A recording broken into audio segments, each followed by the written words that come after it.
guys, this is Mikmik and welcome back to my YouTube channel.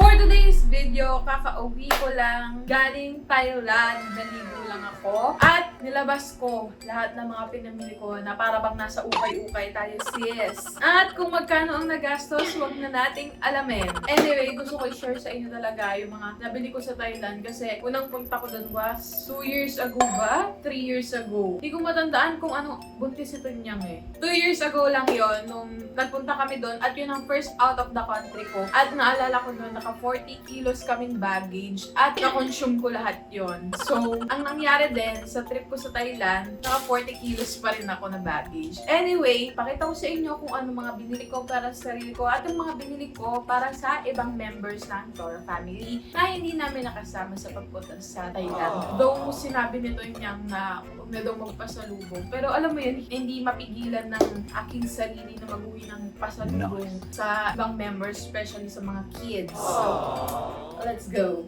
Unahin na natin tong nagte-trending sa 7-Evelyn sa Thailand. Sobrang trending talaga ng 7-Eleven nila doon. As in, parang isa siya sa pinakadahilan kung bakit pinupuntahan yung Thailand. Parang ganun siya kasi grabe yung trend niya sa TikTok eh. Ito yung isa sa mga binili ko, mga gummies na sleeping pills. Gummies. Sleeping gummies. Yes. Bumili ako ng iba't ibang flavor. Meron to collagen. Tapos, ano ba? Butas ba kamay mo? Merong L-carnitine. Ito ay chamomile. L-carnitine ulit. Chamomile at collagen. Yung na parami yung bili ko ng collagen.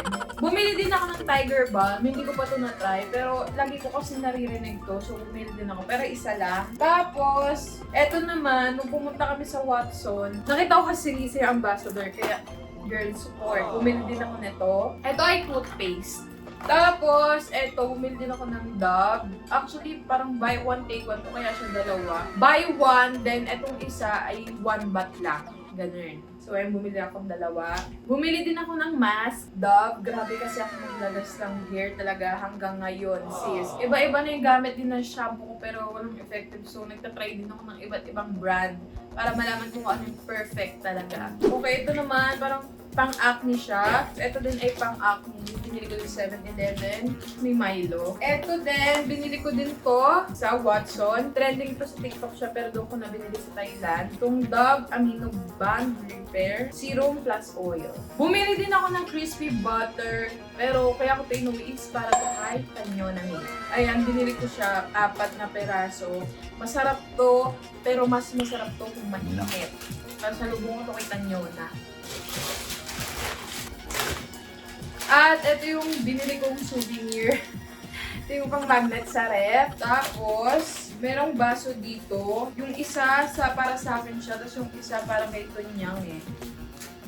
So, ito nga yung para kay Tunyang. Very cutesy kasi. Ayan siya. Kaya binili ko.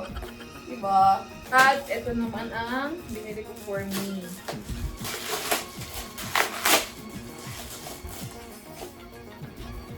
Ayan, elephant siya. Cutesy. Bumili din ako ng Lululemon na bag. Ayan, isa lang yung binili ko, yung black. Tapos, bumili din ako sa Aldo. Ito naman ay hindi ko pwedeng buksan dahil ito ay regalo ko kay Antoinette dahil nag-birthday siya. At hindi ko siya nabilan ng regalo. So, doon ko na siya binilan sa Thailand.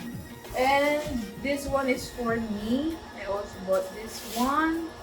Yan, Aldo din yan siya. Very cutesy. Ito rin, nabili ko sa John's Fair. Nagustuhan ko to kasi marami siyang nalagyanan. Ayan. Kaya binili ko na 600 baht to, hindi ko makalimutan. Ito naman, binili ko din souvenir para kay Chongcardo. Etong tuk-tuk. Yan, cutesy, diba? Etong bag naman na to, binili ko to para kay Forever, kay Happy. Cute. Tuwing umaalis talaga ako, lagi ko lang nare-regaluhan ng mga bag. Ewan ko bakit bag yung binibili ko sa kanya. Cute-cute lang. Ito ay binili ko kay Tunyang, pantulog to. Ito naman yung sa akin, dog and black. Ito naman, co-urge to. Binili ko to kay Vince. Parehas sila ni Tyrone. Meron din ganito si Tyrone. Cute. ito ay dress. Binili ko siya platinum. Sa akin to. Hindi ko na siya binubuksan guys kasi ang haba. Ito rin, co-ord to skirt. And co-ord siya. Sa platinum ko rin ito binili. Same na itong dress na to sa platinum. Ay, ito kay Tanyang din to.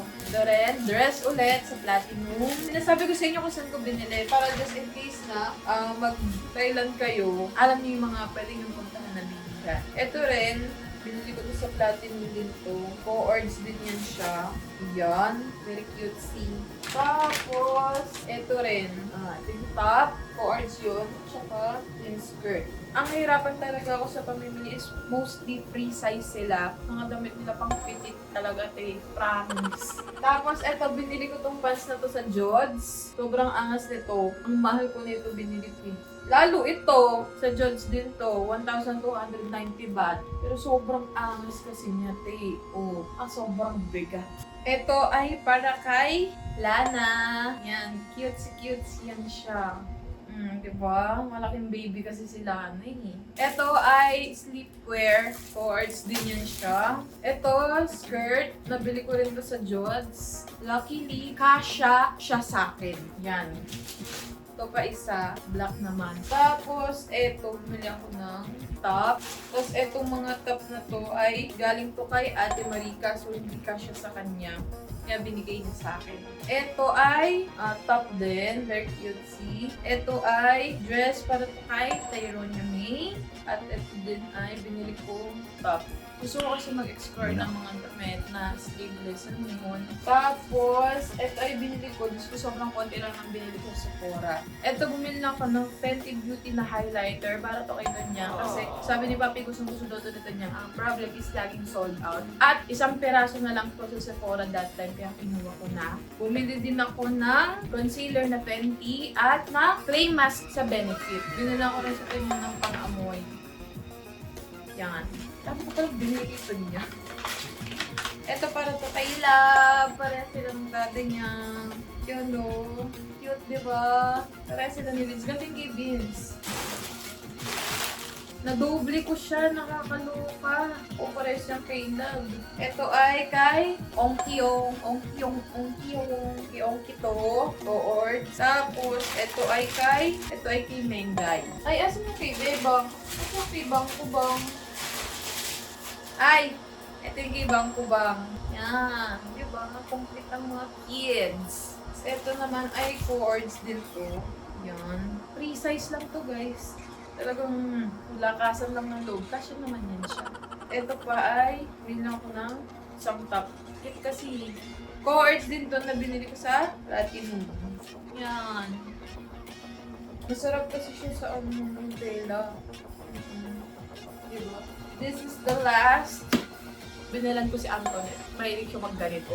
Binili ko sa kanyang malaki. So, yun lang guys. Yun lang yung mga pinamili ko sa Thailand. Pero ayoko na isipin kung magkano yung nagastos ko. Ang importante, happy ako. At magiging happy din yung mga taong pinasalubungan ko. Si Ate Marie, binilan ko din siya ng bag. Tapos si Landon, binilan ko din siya ng mga polo shirt. Nabigay ko na sa kanila sa Thailand. So, mostly talaga ako hindi ko binilan yung mga hindi namin kasama. Anyway, yun lang. I hope you like this video, guys. At nag-support tayo ulit sa YT. I hope you guys like this video. Till my next vlog. Bye!